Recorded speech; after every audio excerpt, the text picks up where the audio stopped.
Hello everybody and welcome to a brand new Elder Scrolls online character build by request. And that's right, this is another request build, but this one has a unique kind of story to it. So give me a minute to explain the disclaimer, and then I'll do the story, and it'll kind of explain a little bit about how this character came to be and the defining story behind it. So the disclaimer is this is a roleplay, casual play build, not meta. So let's get that out of the way and then let's get started.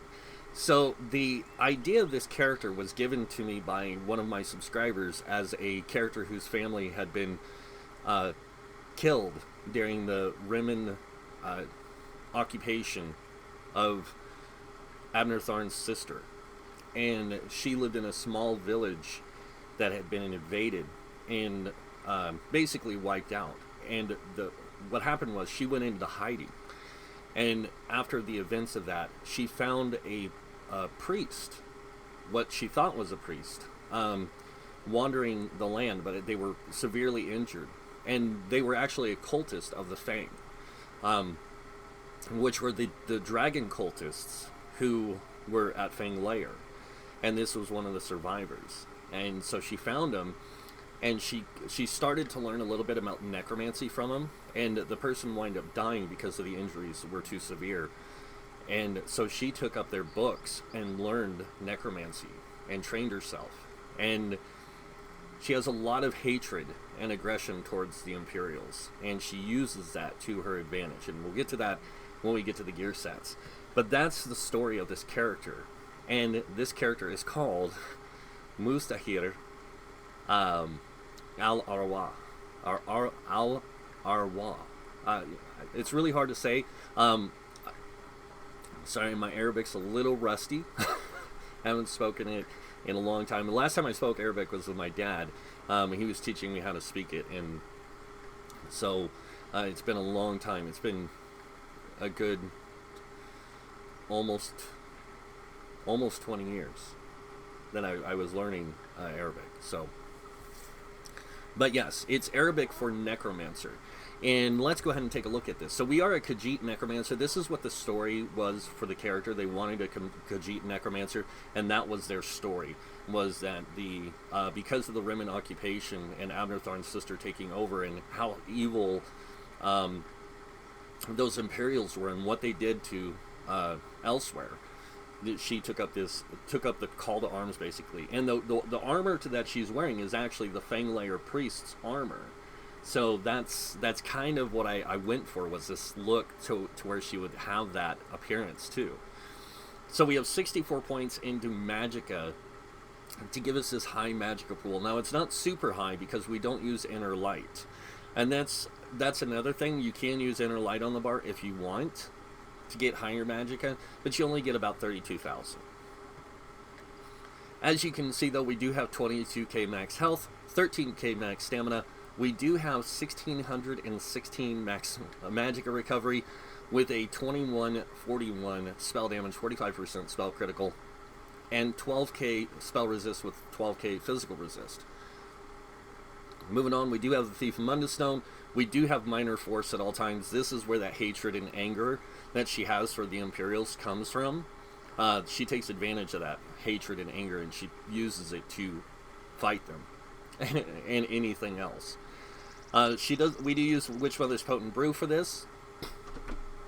And before I go any further, you can play any race with this, and it'll work fine. But for the idea of the character, this is like I said, player request, so it's got this whole story and everything.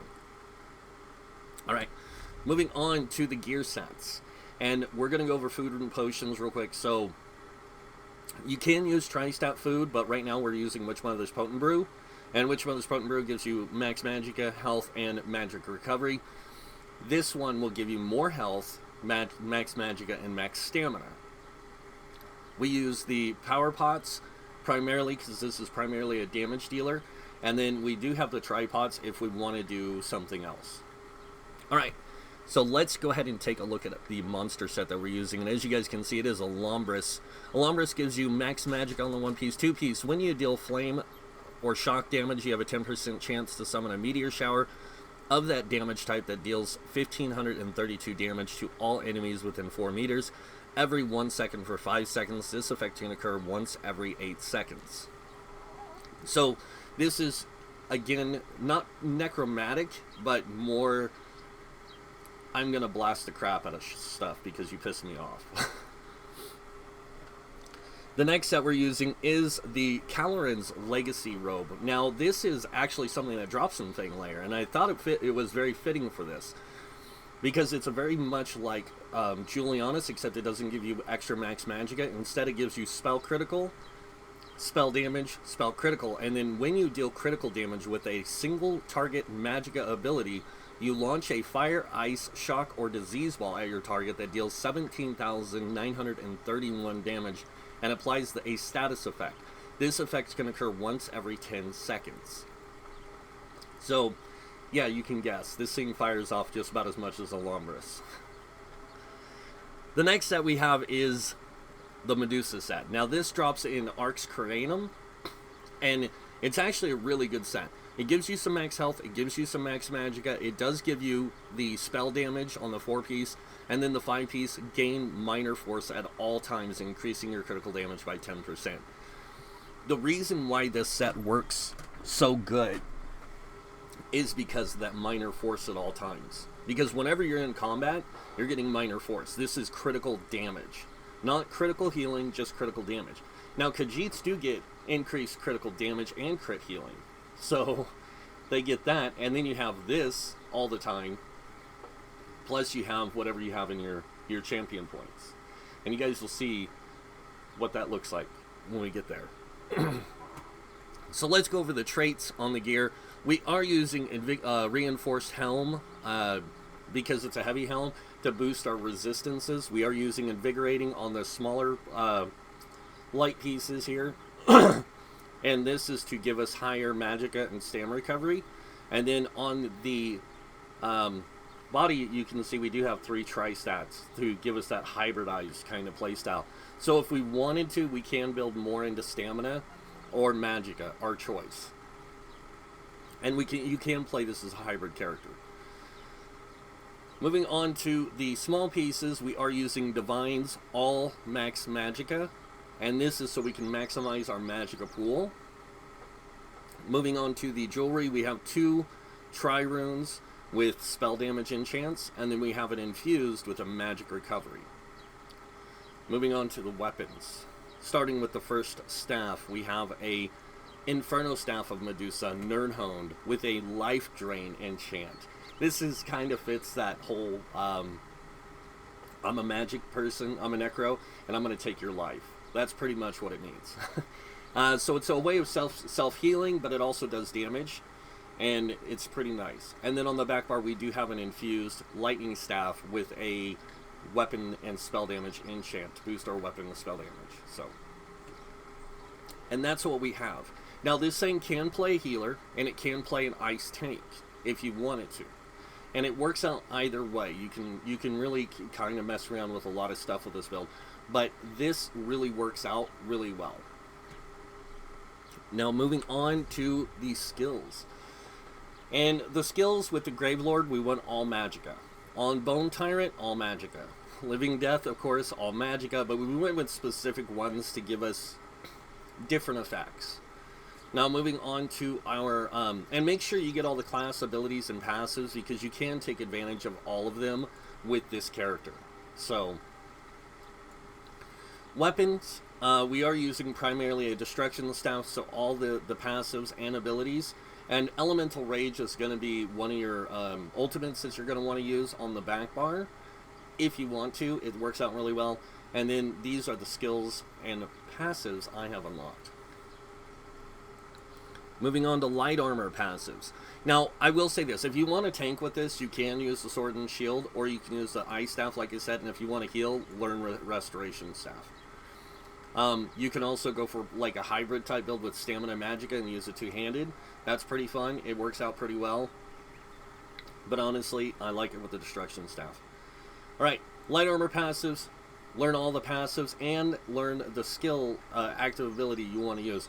Now the passives are going to play really well into your favor with this, because you get extra spell pin with the light armor, and then you get it for being a necromancer. You get 1500 extra.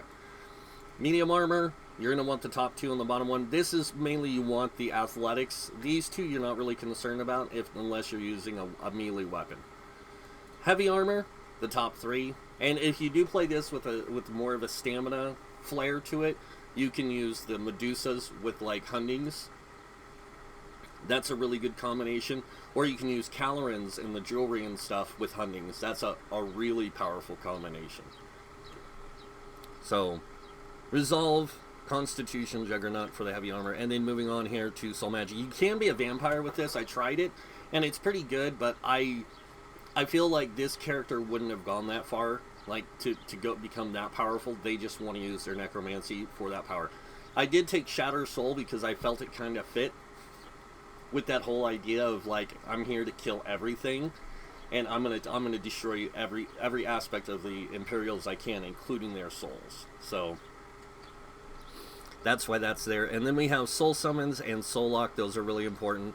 Moving on to Fighters Guild, we do have certain passives and abilities in here unlocked, even though we don't really need Rearming Trap. But we do have Ring of Preservation, which is kind of a nice support skill if you need it. Moving on to Mages Guild, we have all the Mages Guild passives and abilities unlocked. Same with Sigic Order that fit our playstyle. And then Undaunted, we have all the synergies unlocked, including the Tangling Webs. You can still use this as a synergy, and it does do a decent amount of damage, but it's mainly for that purpose of like, hey, I need extra group synergy for my group. Here you go. But it all works out really well. And make sure you get the passives here. Moving on to Alliance War, you can use any of these here that you want to use, and same thing with support. Now, the reason I unlocked Caltrops is Caltrops is a really good CC, so it reduces movement speed of enemies in area, so you can use this. But mainly I did it for support stuff, because Alliance War skills support are really good with this. Khajiit, person wanted Khajiit. Khajiit works out. Feline Ambush really works for this, with that increased critical damage and critical healing. So you can take advantage of being like more support for healing or more damage, your choice. Moving on to crafting, alchemy, medicinal use, I didn't forget this time, and provisioning, gourmet, and connoisseur. Alright, so I'm going to go over the skills on the bar. You're going to see a kind of an unusual setup here, but trust me, this thing can push some DPS if it needs to. So, starting with the front bar, we have Ricochet Skull. Now, this thing does flame damage on hit, and every third cast of this ability deals 20% more damage and increases the damage by 20%, and will bounce up to 2 times to other nearby enemies. So you have to hit the target 3 times with this for it to ricochet. And it does do a counter. If you look down on the bottom there, it'll say 1, and then 2, and then 3. And then when you do the 3, it disappears, but it will ricochet. Alright. Next ability we have is Stalking Blast Bones. Now this does flame damage as well, so this can also proc your Alhambras. And it does, it summons a skeleton from the ground that will charge the enemy, basically explode, dealing flame damage to all nearby enemies in a 6-meter radius. And then every second the skeleton spins chasing the target, it increases the damage of the explosion by 10%, up to a maximum of 50%. It does create a corpse on death. Next ability we have is Hungry Sigh. This is here because it does magic damage. It also does healing for us, and it'll heal us for a certain amount of health for the first target, a certain amount of health for each additional target, and then it gives us a heal over time for 5 seconds. The heal is based off your max health. The next skill we have is Crushing Shock. This does Flame Frost Shock and Flame Frost Shock damage, all 3 types. On a single hit, and then it can also interrupt and set enemies off balance and stun them for 3 seconds if they're casting.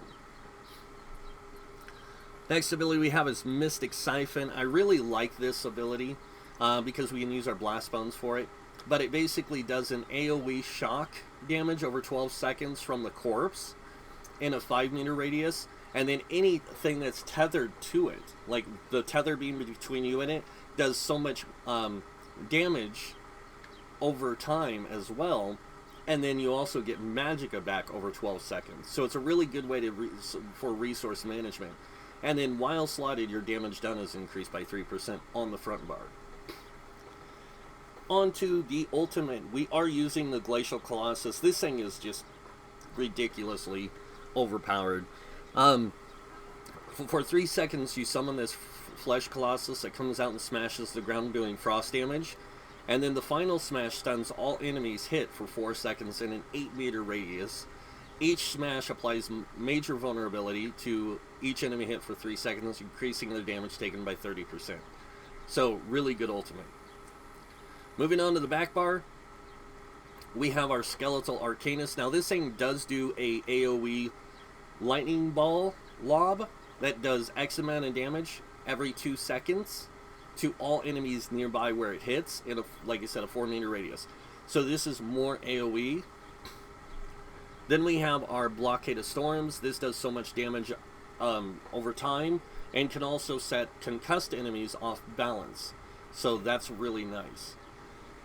The next ability we have is Shock Ring. Now this goes out from around you, and you release a shocking thing, or not a shock around you. This is one that you can place on the ground, and as you can see, it just basically is just that. So, alright, next ability we have is Scalding Ruin. Now this one, inscribe a rune of cosmic fire on the earth, which takes 2 seconds to arm and lasts 36 seconds. When triggered, the rune blasts all enemies in the target area to 3-meter radius for X amount of flame damage and an additional X amount of flame damage over 11 seconds. So this thing is a trap that you can throw out, and it does this higher burning damage. It's kind of like using Trap Beast, but magic version. Since we already have the Minor Forest, this really does help.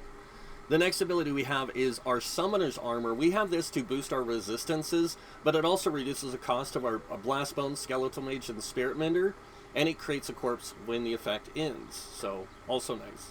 Last ability we have is our other ultimate, Thunderous Rage. You can create a cataclysmic storm at the target location that builds after 2 seconds and then lays waste to all enemies in the area, dealing X amount of shock damage every second for 7 seconds. The ability lasts 2 seconds longer from using a lightning staff. So, it's pretty cool. So it actually lasts for 9 seconds. Lots of damage. And that is the skills for the Necromancer. We're going to flip over to our CP now. Taking a look at the red tree, we have 56 in the Ironclad, reducing damage taken from direct damage attacks by 20%. We do have 10 in a Spell Shield, increasing your spell resistance by 1,003. We have 28 in a Light Armor Focus, increasing your physical resistance by 2542 for wearing 5 pieces of light armor. 31 in a Thick Skin, reducing your damage taken from damage over time effects by 13%. 43 in a Hardy, and reducing your damage taken from physical poison and disease damage by 10%. 43 in the Elemental Defender, reducing your Flame, Frost, Shock, and Magic damage by 10%. And then moving on over here, we have 40 in the Bastion. This increases effectiveness of your damage shields applied to you by 16%. 19 in a Quick Recovery, increasing your healing received by 5%. And this is mainly for, like, if you're using Bone Surge from the Undaunted skill line, so you have a shield that you can use that redirects damage back to your enemies. Moving on over here, we have 40 into Warlord, reducing your break free cost by 16%. 16 into Sprinter, reducing your sprint cost by 10%. 16 into Bashing Focus, reducing your bash cost by 10%. And then we have 75 in Arcanist, increasing your mag recovery by 14%. 43 into Tenacity, increasing your magic and stamina for fully charged heavy attacks by 10%. And then over here we have 40 into Tumbling, reducing your dodge roll cost by 16. 40 into Shadow Ward, reducing your block cost by 16%. And now, the big numbers. We have 43 in a Bless, increasing your healing done by 10%. We have 56 in Elfborn, increasing your critical damage and critical healing by 20%. With the extra 10% from Medusa's, that's 30, and the 10% from Khajiit, that's 40%. Added to 50%. You get a 90% damage critical damage increase with this. It's really nice. And then we have 56 in the Elemental Expert, increasing your Flame, Frost, Shock, and Magic damage by 12%. This applies to monster sets and gear sets, but it mainly applies to your own abilities too. So, moving on over here, we have 35 in the Staff Expert. This increases your light and heavy attack damage done with Destruction, Restoration, Staves, and Overload from the Sork by 20%. 40 in the Master in Arms, increasing your direct damage done by 16%. And then we have 40 in the Thaumaturge, increasing your damage done with damage over time by 16%. And that is the CP. Now, before I go any further, I will tell you guys this. Everything here is just suggestion. So this is just me making a suggestion on sets and skills, CP setup, all that stuff. If there's something you don't like, feel free to change it.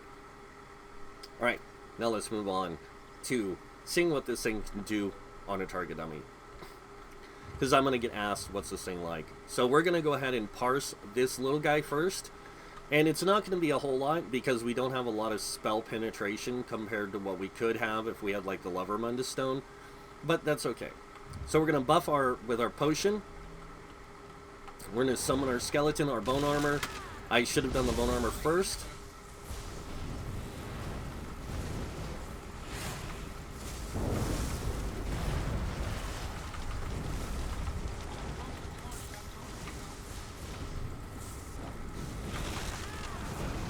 And we did 20k DPS. We were up to 23 there for a little bit, but it tapered off because I made a mistake, a small mistake in my rotation. But as you can see, we did we have 111 weapon damage or spell damage on that, 55% spell critical, 90% critical damage, 6k spell penetration. Our abilities do hit for quite a bit. Our Caloran's Legacy went once, and it did 18k. Our Scalding Ruin ticked twice for 12,000 on the max, and then 8,000 on the smaller. A lot of our stuff does a lot of damage, though. If you look really closely, it can do a lot of damage. But we're going to go ahead and move on over to the big guy, and this is where you're going to see this thing's full potential. Now, you do have to be up close to get the scythe to go off, but don't worry about it. So we're going to go ahead and buff up again. Potion, armor, skeleton.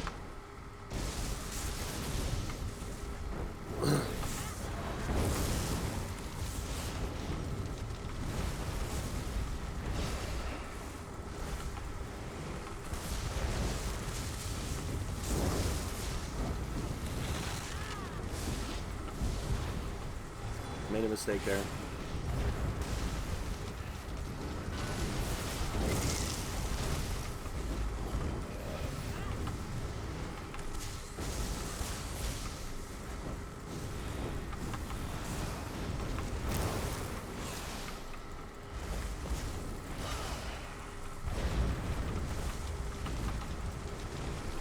But there you guys go. I mean, I could probably get better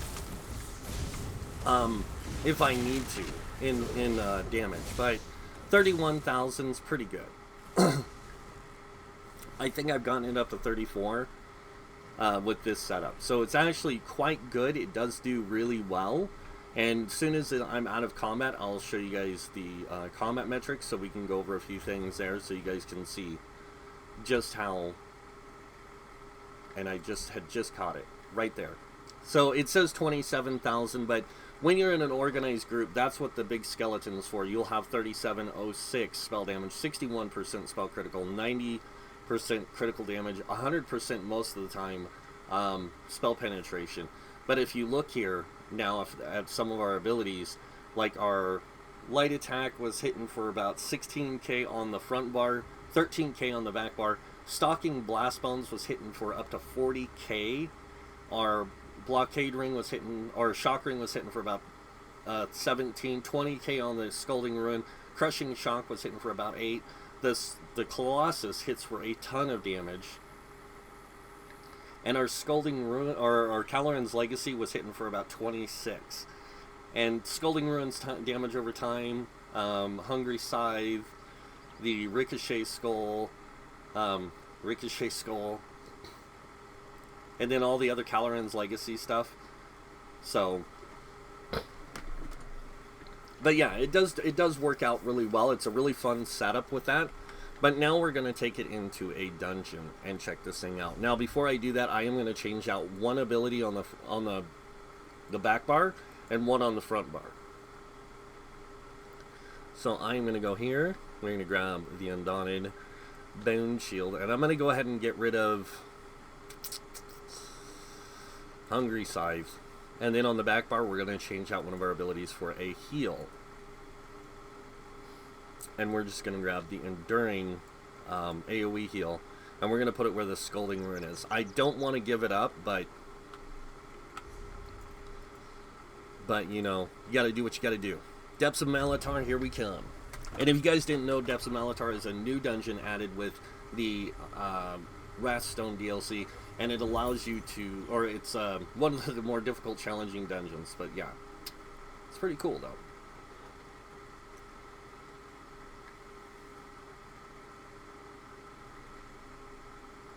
But I have to admit, I didn't think this would work out really well until I played around with it, and then I just fell in love with the whole concept.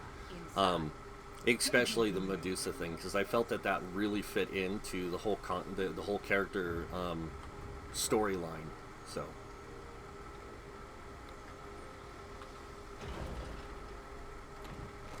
potion, buff, skeleton.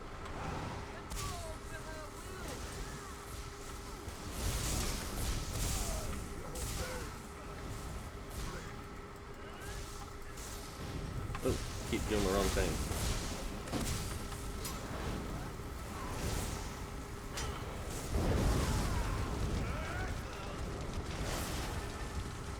Can steal his soul. Alright.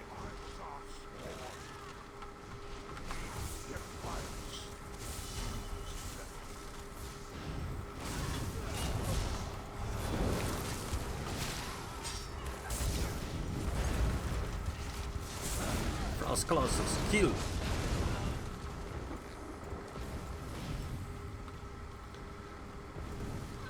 There we go. Die. We're gonna go ahead and heal real quick. I'm gonna go back here so we can use this. Bam. I love that heal. It's so nice because it heals for so much. It's ridiculous. Now this guy will probably kill me. I'm not really effective with healing with this character in this format, so.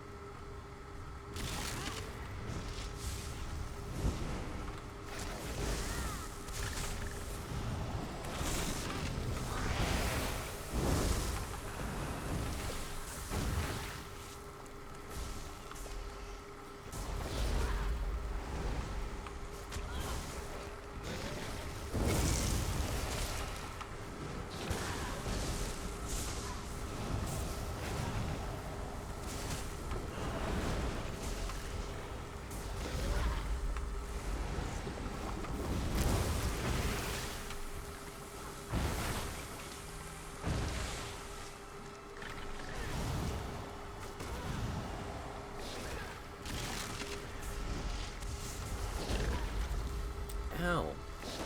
You're a turd.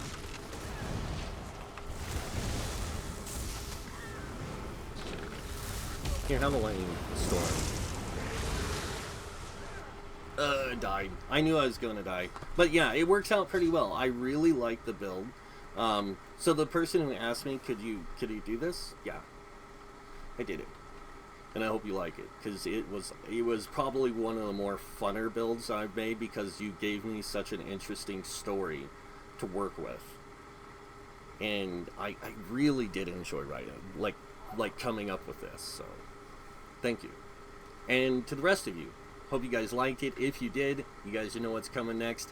Go ahead and hit that like button. If you guys want to see more videos by me, you can subscribe. Other than that, I want to thank you all for watching. Until next time, have a wonderful day, and this guy might see you in game. Bye.